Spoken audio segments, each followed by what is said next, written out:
Martin Luther King Jr. Day is the perfect reflection of modern America, so it deserves to be honored as the most perfect American holiday. Let's take a look at the top 10 reasons why this is so. Number 10.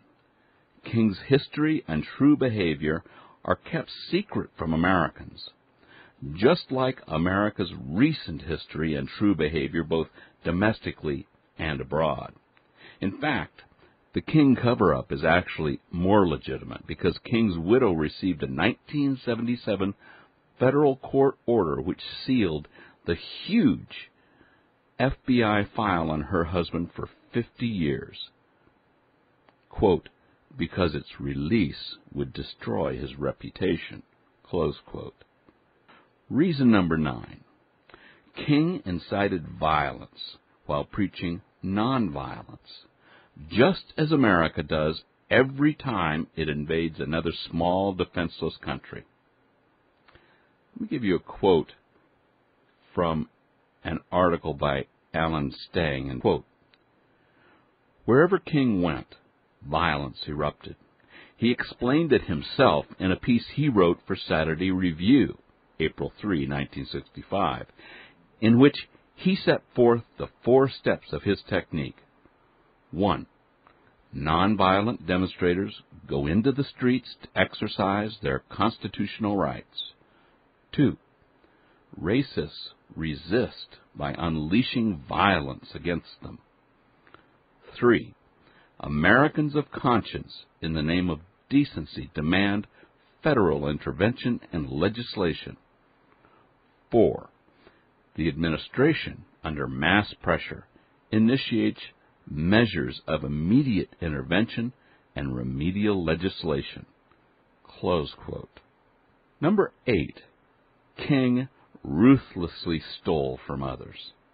Just like America steals Iraq's oil and uses inflation to steal from its own elderly and poor.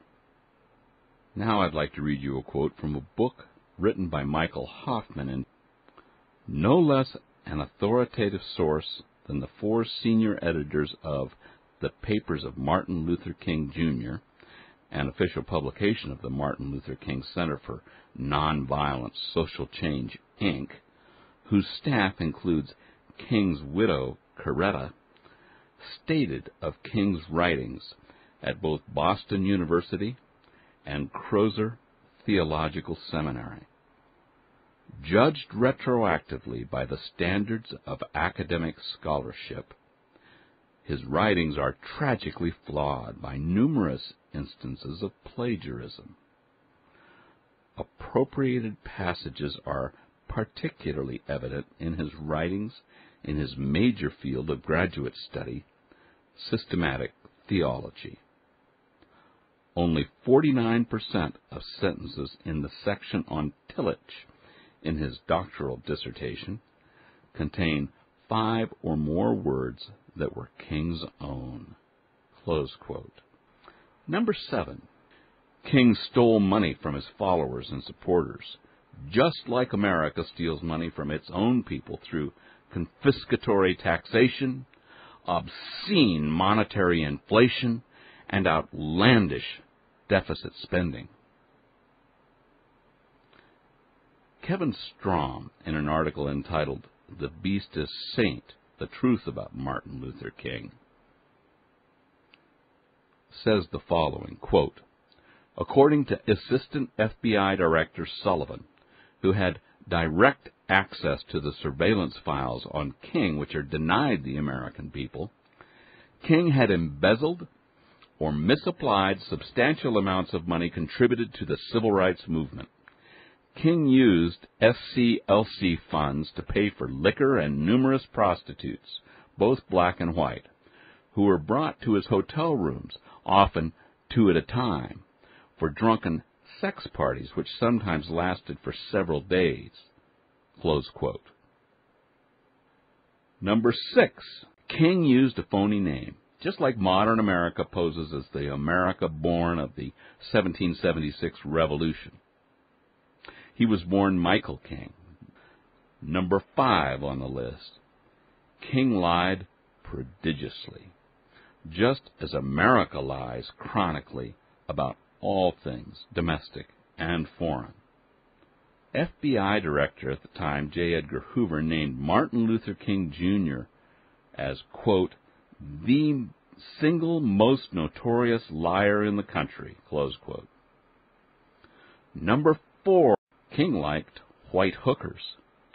Similar to how America actively now couples its white daughters with blacks of every stripe, King spent his last night on earth in an adulterous liaison with a white prostitute, just one in a long string of such assignations.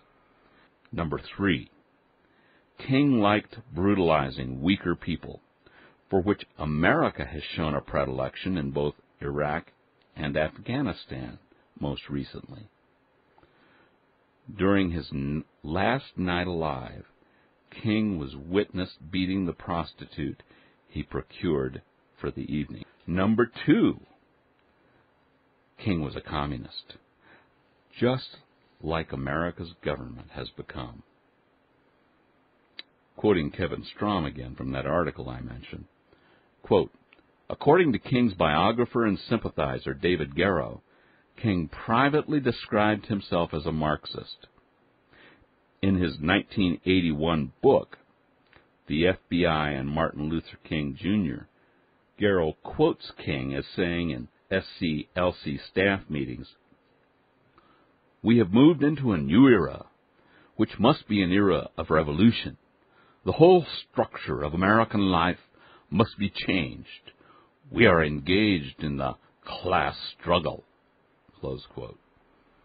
None other than Bobby Kennedy, U.S. Attorney General at the time, had King's office and hotel rooms bugged during the mid-1960s, developing extensive evidence of King's communist affiliations. Strom also goes on to say in his article, Jewish communist Stanley Levison can best be described as King's behind-the-scenes handler. Levison, who had for years been in charge of the secret funneling of Soviet funds to the Communist Party USA, was King's mentor and was actually the brains behind many of King's more successful ploys. It was Levison who edited King's book, Stride Toward Freedom. It was Levison who arranged for a publisher. Levison even prepared King's income tax returns. It was Levison who really controlled the fundraising and agitation activities of the SCLC. Levison wrote many of King's speeches. King described Levison as one of his closest friends.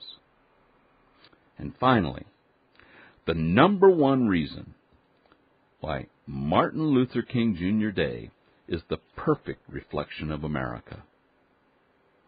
Martin Luther King Jr., like other black leaders, was run by Jews, just as America's government, banking, and media are run today. Quoting Strom one last time, Jewish communist Stanley Levison can best be described as King's behind-the-scenes handler. It was Levison who really controlled the fundraising and agitation activities of the SCLC. Only in recent years has the NAACP had a black president. Previously, its leadership always was Jewish, the same people who created that organization in the first place. We should not honor such a misbegotten individual as Michael King Jr., nor should we honor the non-existent ideals that King supposedly has come to represent: equal opportunity, brotherhood, and overcoming prejudice. Instead, we should take the opportunity to recognize all that black America actually has come to represent to America: advanced placement of the undeserving, hobbling those who excel to create a false image of equality, welfare entitlement mentality, spite and resentment on all sides.